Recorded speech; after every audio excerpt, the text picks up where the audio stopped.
A paz de Jesus, o amor de Maria esteja em vossos corações, da qual foste chamados a ser um povo santo no sangue, graça e paz, da parte de nosso Senhor e Salvador Jesus Cristo. Salve Maria Imaculada, sempre virgem. Meus queridos amados irmãos e irmãs, estamos aqui para mais um vídeo de apologética no seu canal de tradição, seja pelo Tradição Católica e Debate, seja pelo canal do Fábio Pentecostes, ou o canal do ex-protestante Fábio Pentecostes, como você achar melhor. Não olhe muito aqui as vasilhames em cima dos barris, aqui que nós chamamos de tonéis, né?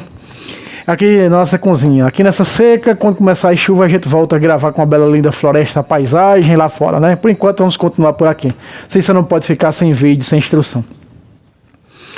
Eu trouxe aí uns vídeos, mostrando uns vídeos, e eu vou dar continuidade, mostrando há um desafio que me fizeram para mostrar os sacramentos dentro dos evangelhos. Eu sei que esses vídeos não têm muita importância, muita relevância para a maioria de católicos, mas eu quero mostrar dois hoje juntos.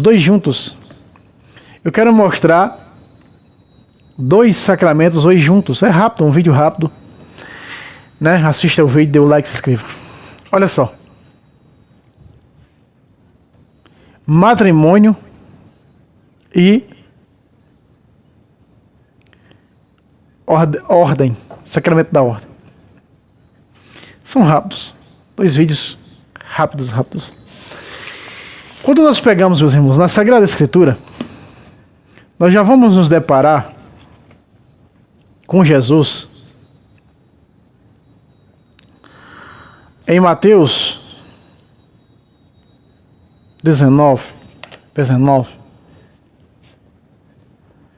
falando a respeito do matrimônio. E o que é que Jesus fala, irmão Fábio? Jesus fala isso aqui, ó. 19, versículo 4. Põe na tela, diretor.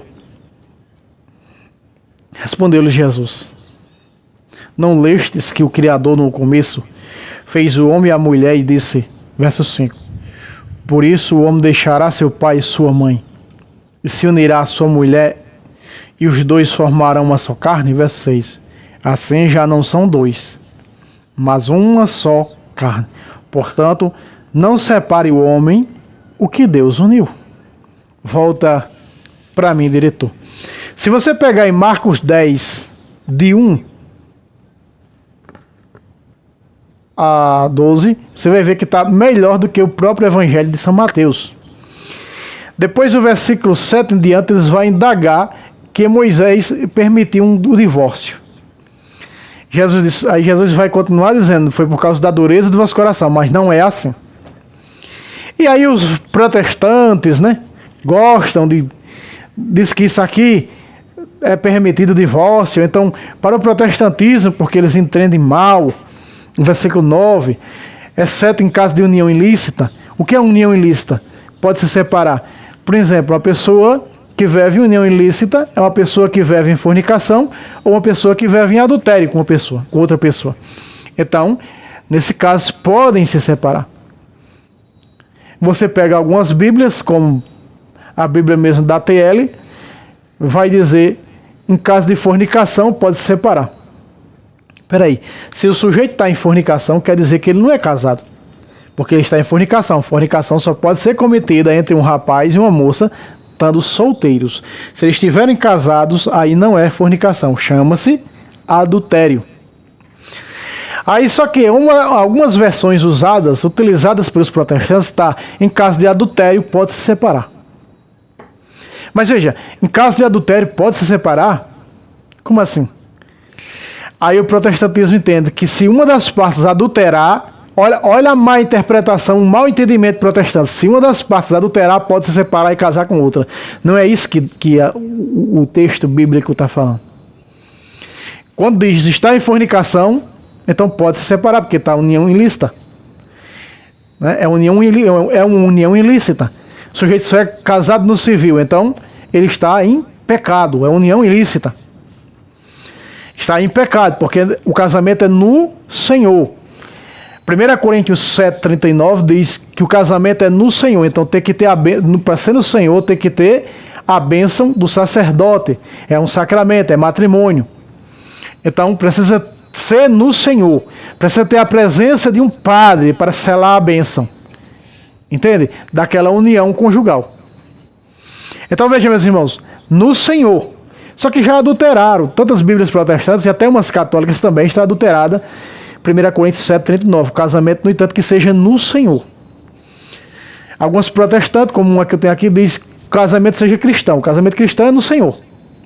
Não é casamento na lei. E algumas versões protestantes dizem na lei. Quer dizer que eles acreditam num casamento que é apenas no civil, numa lei. No entanto, não é assim que a Bíblia fala. O casamento tem que ser no Senhor. E para ser no Senhor é ter a bênção de um sacerdote do Senhor, que tem sucessão apostólica. Os sacramentos só são válidos por quem tem sucessão apostólica, tá? Ponto. Então eles utilizam isso para dizer que o casamento não vale nada. Aí eles utilizam para dizer, se um cônjuge, uma das partes adulterou, então a outra parte que foi traída pode deixar e casar com outra. É permitido divórcio, mas não é assim que Jesus falou. Se a tradução diz, em caso de adultério pode se separar, quer dizer, se aquele casal já vive em adultério, está falando de uma segunda união. Se ele já vive em adultério, então pode se separar, porque se separando você vai sair do adultério. E o protestantismo interpreta tudo errado para suas próprias condenações. Vamos ver, vamos selar isso aí? Vamos lá. Coríntios, falando sobre o matrimônio. Coríntios, olha só. 1 Coríntios 7. Vamos lá, para Coríntios. 1 Coríntios 7, versículo 10. Sobre o matrimônio. Põe na tela, diretor. Veja aí o que diz o Senhor. Veja só. O quanto é indissolúvel o casamento, ó. O matrimônio, ó. Aos casados, mando, entre parênteses, não eu, mas o Senhor. Não é uma ordem de Paulo, é do Senhor, ó. Que a mulher não se separe do marido. Veja, por nada. Verso 11. E se ela tiver separada, que fique sem se casar. Porque se ela chegar de novo, se ela arrumar outra pessoa, ela é o quê? Adúltera. Estará em adultério, um pecado mortal. Ou que se reconcilie com seu marido.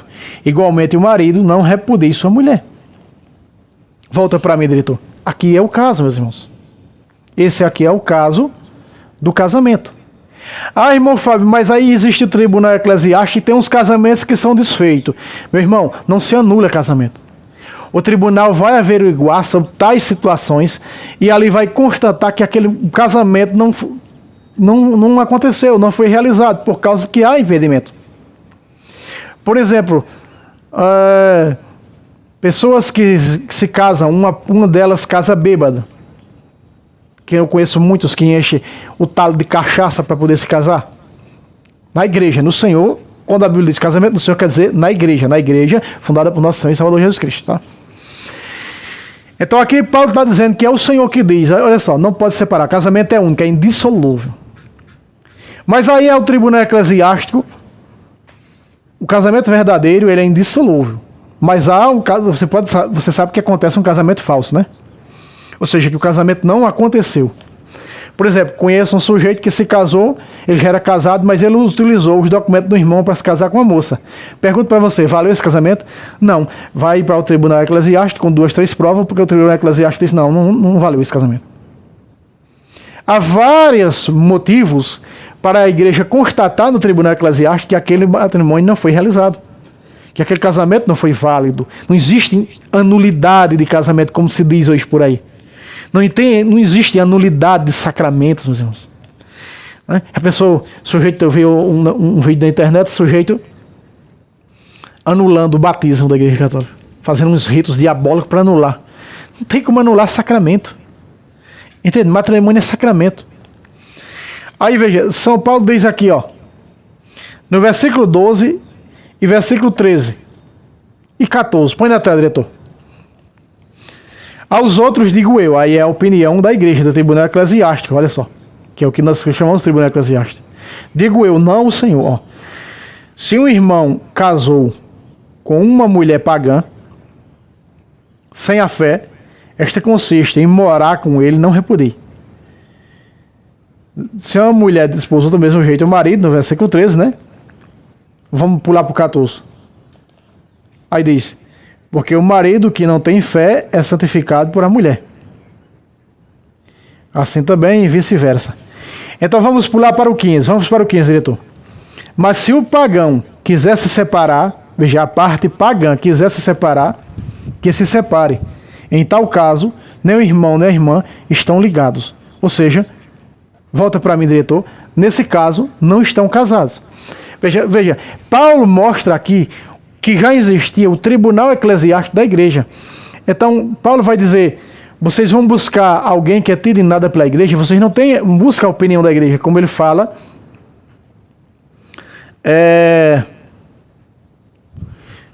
Não precisa pegar, mas aqui em 1 Coríntios 6, versículo 4, e que ele entra esse capítulo 6 no 7, falando da questão de tudo isso, abordando as questões dos próprios membros, dos próprios filhos da igreja. Veja, diz assim no versículo 3, ó. Versículo 4, de 1 Coríntios 6, 4. Não precisa estar na tela, não. No entanto, quando tendes contendas desse gênero, escolheis por juízes pessoas cuja opinião é tida em nada pela igreja. Se você vai buscar juízes, os juízes, não, vou buscar o divórcio, porque meu casamento não foi válido. Peraí, você tem que buscar a igreja. Essas pessoas não é nada, né? É o tribunal da igreja que você tem que buscar, para você receber o aval do tribunal que o casamento não foi válido. Aí ele declara que você está solteiro. Você pode arrumar outra pessoa e casar. Não é negócio de divórcio no fórum, da lei dos homens. Isso aí não importa. Não importa se seu casamento foi válido, se não foi. Você se divorciou, eles vão dar o divórcio na lei dos homens. Esse aí é o tribunal protestante e de católicos mundanos. Mas católicos cristãos, não. Vai para o tribunal eclesiástico buscar a resposta da igreja. Então buscam alguém que é tido em nada pela igreja. 1 Coríntios 6, 4. Então, se a parte pagã quer se separar, você não está casado. Mas eu fui casado com a parte pagã na igreja, mas você não santificou a parte pagã. Você não converteu a parte pagã. E aí o que é que acontece? A parte pagã também queria te persuadir ao paganismo. Você não aceitou, então ela se separou. Você vai no tribunal eclesiástico, vai dizer ao tribunal eclesiástico: não, o teu casamento não foi válido. E você dá o aval, você continua solteiro para casar com quem quiser. Você está compreendendo o tribunal eclesiástico? Compreendeu sobre o casamento? Eu não gosto quando chega pessoas nos comentários e fica falando besteira, que nem tem alguns, até mesmo escrito, me perdoe a sinceridade, mas que fica conversando besteira quando eu trago vídeo sobre o casamento. Rapaz, vai entender, vai estudar, vai sair da coquice, né, que está dizendo, porque é essa a realidade doutrinária da doutrina sobre o matrimônio. E a própria Bíblia Sagrada está mostrando isso. Entende? Vamos agora falar sobre o outro sacramento. O sacramento da ordem. Quem não se casa, né, num âmbito religioso, vai ser sacerdote ou um irmão consagrado. Vamos falar agora do outro sacramento, que é o sacramento da ordem. Vamos lá. Olha só, o sacramento da ordem, vamos ver onde ele está. No capítulo 7 de Hebreus, versículo 17. Põe na tela, diretor. Vamos agora ao sacramento da ordem. Porque está escrito: tu és sacerdote. Está falando de quem? Com Jesus. Tu és sacerdote. Jesus é sacerdote. De que maneira? Tu és sacerdote eternamente. Segundo a ordem. O quê? A ordem. Veja que aparece o termo ordem. Nós estamos vendo o que agora? O sacramento da ordem. A ordem vem do quê? De ordenação sacerdotal, episcopal e diaconal. Chama-se sacramento da ordem. Veja aí, ó. Segundo a ordem de Melquisedeque. Com isso está abolida a antiga legislação. Por causa de sua, esse é o 18, de sua ineficácia e inutilidade. É inútil, né? Aí está. Por isso, volta para mim, diretor. por isso, irmãos, nós estamos vendo aqui que Jesus, até o próprio Jesus, tem o sacramento da ordem. Porque ele é segundo a ordem do sacerdote do rei Melquisedeque. Rei sem genealogia. Porque é o próprio Jesus aparecendo a Abraão. Como Deus não tem nem começo nem fim, então é o próprio Jesus que aparece. E ele disse isso. Nós pegamos no Evangelho de João. Abraão me viu e se alegrou. Se alegrou tanto que deu os dízimos a Jesus. Jesus lhe deu para mostrar que é ele, que só ele pode nos dar pão e vinho. Que é o quê? Carne e sangue de Jesus. Do próprio Jesus. Então nós vemos isso, óbvio, está claro. Então Jesus é sacerdote segundo a ordem. Então Jesus sendo Deus e ele é sacerdote segundo uma ordem, a ordem da consagração, não é? Nós vamos ver que ele também ordena os seus. Na própria instituição da Eucaristia, em Lucas, capítulo 22, versículo 19. Põe na tela, diretor. Tomou em seguida o pão, depois de ter dado graças, partiu e deu-lo, dizendo: isto é o meu corpo. Olha aí, olha aqui, agora a ordem de Jesus, a ordem, ó, que é dado por vós. Agora Jesus está ordenando. Fazer isto em memória de mim. Volta para mim, diretor. Meus irmãos, o sacramento da ordem concedido aos apóstolos foi no dia da instituição da Eucaristia. Na quinta-feira santa se celebra a instituição da Eucaristia e do sacramento da ordem. É um sacramento da ordem, é o quê? A ordenação, quando o padre é ordenado, quando o bispo é ordenado pelo Papa, quando o diácono é ordenado pelo bispo. Então aquela ordenação, consagração, é chamado de ordem, é o sacramento da ordem. São dois sacramentos dentro da igreja que as pessoas não têm conhecimento, que são poucos conhecidos pelos católicos. É o sacramento da unção dos enfermos e o sacramento da ordem. Então, quando Jesus diz aqui, esse meu corpo será entregue por vocês, e vocês é quem vai continuar entregando, ele já está ordenando a cada um deles. E já está ordenando a cada um deles que está ali na instituição da Eucaristia. Está dizendo, agora vocês têm a minha ordem, o meu aval. Eu ordeno, e isso é uma ordem, vocês vão ter que entregar até que eu venha. O meu corpo e o meu sangue. Até que eu venha. Então aqui está o sacramento da ordem.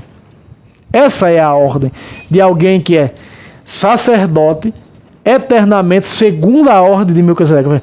Jesus é sacerdote segundo a ordem, aparece o termo ordem.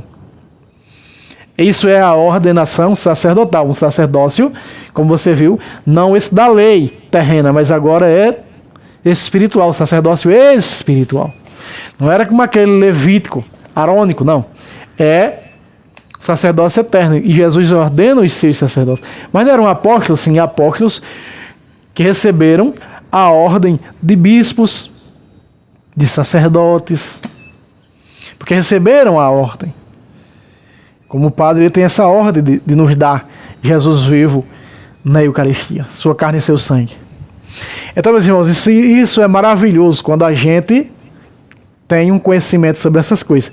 Então, a igreja vai ter que fazer isso até que Jesus volte. Né? Estamos vendo aí o sacramento da ordem. Até que Jesus volte. E onde é que está isso, irmão Fábio? 1 de Coríntios, capítulo 12, versículo 26. Põe na tela, diretor. São Paulo está falando desde o versículo 23 da instituição da Eucaristia. Então, no versículo 26, ele diz assim, ó: assim, todas as vezes que comerdes deste pão e beber deste cálice, lembrais a morte do Senhor, até que ele venha. Até que venha. Volta para mim, diretor. Veja, então Jesus ordenou na instituição da Quinta-feira Santa, ordenou os seus apóstolos, e aí esse ordenou é o sacramento da ordem, da ordenação, daí é onde nasce, de onde vertem a fonte, né, para o magistério atual, que é o episcopado, o presbiterado e o diaconato. Já vimos isso dentro da própria Sagrada Escritura. a ordenação da instituição apostólica. Já trouxe vídeos mostrando sobre a instituição apostólica. Então, meus irmãos, nós vemos que está claro sobre o matrimônio e está claro sobre o sacramento da ordem, que é o que dos padres, né, dos bispos, diáconos. Então nós vemos que eles vão dar a carne e o sangue de Jesus até a volta dele, até ele voltar. Então Jesus nunca voltou a segunda vez, porque a igreja continua nos dando. Quando Jesus voltar para levar a igreja, então cessará aqui na terra essa carne e esse sangue aqui na terra, que é nos dado conforme ele mandou. Vocês estão compreendendo? Vocês estão entendendo? Isso é maravilhoso. Na eternidade será dado por Jesus. Como ele diz, sentarão no meu reino, na minha mesa no meu reino, para comer do meu pão. Está lá aqui mesmo em... onde nós vimos aqui, em Lucas, né, capítulo 22, versículo 30. De 28 a 30. Para que, como assim, dispõe no vosso reino, em vosso favor. No versículo 30 vai dizer, não precisa colocar na tela, para que comais e bebais a minha mesa no meu reino. Outra tradução diz, comais do meu pão na minha mesa no meu reino. E vos senteis em tronos para julgar as 12 tribos de Israel. Então, está óbvio, está claro. Então, esse pequeno vídeo mostrando para vocês sobre o sacramento do matrimônio e o sacramento da ordem. Eu poderia pegar muitos mais versículos? Sim, tem mais versículos. Tanto sobre o sacramento da ordem, na instituição da Eucaristia. Jesus institui esses dois sacramentos, eles andam em mão dadas. Sem o sacramento da ordem, não tem o sacramento da Eucaristia. Ou seja, sem o padre de ordenação apostólica, de sucessão apostólica, de ordem apostólica, não tem Jesus vivo na Eucaristia. Então, meus irmãos, se vocês verem,